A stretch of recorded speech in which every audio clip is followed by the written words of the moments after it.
Son hadisələr fonunda İran taleyi ilə bağlı bir müəyyən şübhələr mi var sizdə? Yəni dəyişəcək deyirsinizmi? Dəyişəcək məsələsi deyil. Bilirsiniz, 1990-cı ilin, 1989-cu ilin aprel ayında, aprelin 9-unda səhv etmirəmsə, Tiflisdə SSR ordusunun böyük bir qətliamı oldu. 1990-cı ilin 20 yanvarında Azərbaycanda Rus ordusunun, Sovet ordusunun çox böyük bir qətliamı oldu. 91-ci ildə Vilniusda çox böyük bir qətliam törədildi. Və cəmi 10 aydan, 11 aydan sonra Beloveşik sazişi oldu və SSR tamamilə buraxıldı, müstəqil dövlətlər yarandı.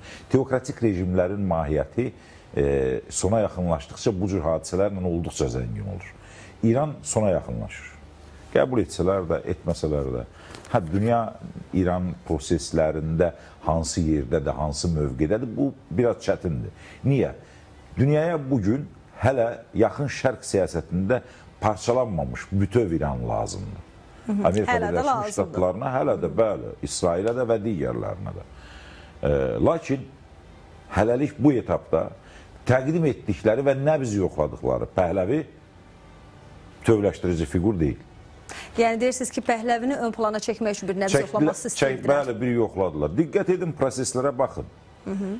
Dekabrın sonunda başlayan proseslərdə nəyin əsasında qalxdılar? Sosial vəziyyətə ağırdı və yerli realın devalivasiyası fonunda. Bir anlıq düşünün, nədən meydanlara çıxan əhalinin dərhal əllərində qat açılmamış şah bayraqları çıxdı? Demək ki, bu proses hazırlanmışdı. Bir nəbz yoxlaması var idi. Yoxsa bu bayraqları harada çap elədilər, haradan gətirdilər və nə bilirdilər ümumiyyətlə hökumət belə bir devalivasiyaya gedəcək bunu. Demək ki, uzun müddət də altyapıda hazırlıq gedirdi və bu faktları gözləyirdilər hansısa bir momentdə ortaya çıxmaq üçün. Və xüsusilə İrançı qüvvələr, Fars şovinizminə söykənən qüvvələr uzun illərdir İran ətrafında baş verən milli kimlik savaşlarından sonra İranın bütöv halda qalmayacaqlarının fərqindədirlər və bütün yollarla axtarırlar, axtarışdadılar ki, necə olsun ki, hakimiyyət dəyişməsin. Hakimiyyət dəyişsə belə farsçıların və yaxud da fars şovinizminin əlində qalsın, İran parçalanmasın. Bunu Amerikaya da sıraya bilmədilər. Avropa bu istiqamətdə, İranın parçalanması istiqamətində heç bir arzu olunan təklifləri və yaxud da şərtləri eşitmək istəmir. Buna görə də Pəhləvinin davamçısı kimi Cavid Pəhləvini buraxdılar efirə. Dünənə qədər İran terrorundan qorxan adamlar Misrə qədər gəldilər, çıxdılar və ardınca diqqət etsəniz Qərb mətbuatının özündə elə etimadsızlıq Rıza Pəhləviyə qarşı. Rıza Pəhləviyə qarşı etimadsızlıq fikirlərindir. Və bu onun göstəricisidir ki, birləşdirici fiqur olmadığına görə bu proseslərdə biraz ləngimə və geri çəkilmə oldu. Pezeşkən olmazmı o birləşdirici fiqur sizcə? Yox. Pezeşkən rejimin adamıdır. İranda görünən və qəbul edilən. Yox, rejimin əleyhinə çıxacaq olsa Azərbaycan türklərinin adamıdır. Bu isə fars şovinizm tərəfindən qəbul olunmayacaq. Pezeşkən ya rejimin yanında rejimin prezidenti kimi prosesi davam etdirəcək.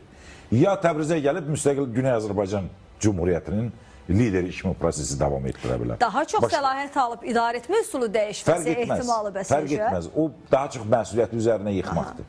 Bugün indiyə qədər, xüsusilə 2009-dan sonra daha çox etirazlar olub İranda bugünə qədər.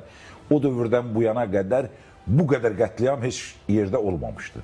Məsuliyyəti əslində dini rəhbərliyin və Sepahın üzərindən prezidentə tərəf yönləndirmək istəyirlər ki, məsuliyyət onun üzərində qalsın, hər şeyə bu cavabdeh idi. Hətta Ali Baş Komandanlığı belə sanki buna Pezeşkənə devr etmiş kimi görünürdülər. Bu məsuliyyət var. Yoxsa yenə də qərarları prezident verir, ali dini rəhbər verir, həyata keçirənsə Sepahdır. Burada incə bir məqam var. Bilirsiniz, bunu unutmaq lazım deyil. Nə Sepah, nə Molla rejimi 5 ilin, 3 ilin rejimi deyil. Formalaşmış bir neçə nəslin adamları var burada. Bu adamlar ailəsi ilə, balaları ilə, yaxınları ilə, çevrəsi ilə, imkanları ilə və həm də ideolojisi ilə uzun illərdir bura xidmət edirlər. Və istər-istəməz bu rejimin, bu teokratik quruluşun içindəki cinayətlərin hamısına aşağı-yuxarı şərik olublar. Bunlar birdən-bir ondan qurtula bilmirlər. Buna görə də bu proses, bu döyüş davam edir. Pezeşkanın məsuliyyəti olmuş olsaydı və Pezeşkanın əlində olsaydı, dəfələrlə müraciət etdi ki, kimsə hələ ilk günlərdən belə xalqla qarşı durmaya getməz, xalq haqlıdır, onları biz dinləməliyik. Bugün də açıqlaması var idi, xalq haqlıdır deyə. Xalq haqlıdır. Haqlı olmayan kimdir o zaman? Haqlı olmayan kimdir? Xalq haqlıdırsa. Və ən başlıca momentlərdən biri nə idi? Bütün dönəmlərdə, 2009-dan yenə deyirəm, xüsusilə bugünə qədər olan dövrlərdə, bütün dönəmlərdə xalq müqavimət göstərirdi rejimə qarşı. Bugün rejim xalqa qarşı müqavimət göstərir, funksiyalar dəyişir. Yəni, o dövrdə əgər xalqın geri çəkilmək ehtimalları böyük idisə, bu dövrdə rejimin geri çəkilmək ehtimalları çox böyükdür və rejim müqavimət göstərir. Amma hazırda tam müqavimət də göstərmir. Bəli, rejim xalqlara, küçələrə çıxarmıyor. Xalq da o dövrdə tam müqavimət göstərə bilmirdi. Ona görə o bənzətməni etdim. İndi rejim müqavimət göstərir. Xalqa qarşı müqavimət göstərir, etirazçılara qarşı müqavimət göstərir. Qərb dünyası isə bu istiqamətdə yekdil rəyə malik deyil. Onlar İranın xaos dövrünü qəbul etmək istəmirlər. Şah birləşdirici fiqur olmayacaq, ola da bilməyəcək. Bunu ekspertlər də çox gözəl bilir. Niyə olmayacaq? Ən azı keçən dövrə ərzində, istər şah dönəmində, istərsə də dinçlərin dönəmində, şəriət dövlətinin dönəmində Azərbaycan milli kimliyini məhv etmək mümkün olmadı. Azərbaycan milli kimliyi ayaqda oldu və daha da möhkəmləndi, daha da bərkidir. Və dünənə qədər yalnız muxtariyyat, dünənə qədər yalnız deyil, məktəb istəyənlər bugün istiqlal istəyir. Bugün azadlıq istəyir. Bugün Güney Azərbaycan, baxımsız Güney Azərbaycan Türk Cumhuriyyəti istəyir. Bunu dilə gətirir, bunu danışır. Azərbaycan bayraqları ilə çıxırlar ortalığa. Özünün bayrağı var və s. və s. Bu 20 ilə 30 il bundan qabaq fərqli kateqoriyada olan çox az saylı adamların vasitəsində işləyirdi. Buna görə də indiki məqamda hətta şah rejimini bərpa etsələr belə ki, onun özü mübahisəlidir, artıq Qacarlar sülaləsi ilə bağlı da danışırlar. Niyə Qacarlar 25-ci ildə, bəli 25-ci ildə devrilən Qacar sülaləsi və onun yerinə gələn Pəhləvi varis ola bilər, amma Qacarlar ola bilməz. Nədən ötürü? Formasını hələ müəyyənləşdirməyiblər və bu istiqamətdə ona görə də Qərbin gözləmə mövqeyi Sepah və Molla rejimini biraz ümidləndirir ki, ortaq variantları yoxdur.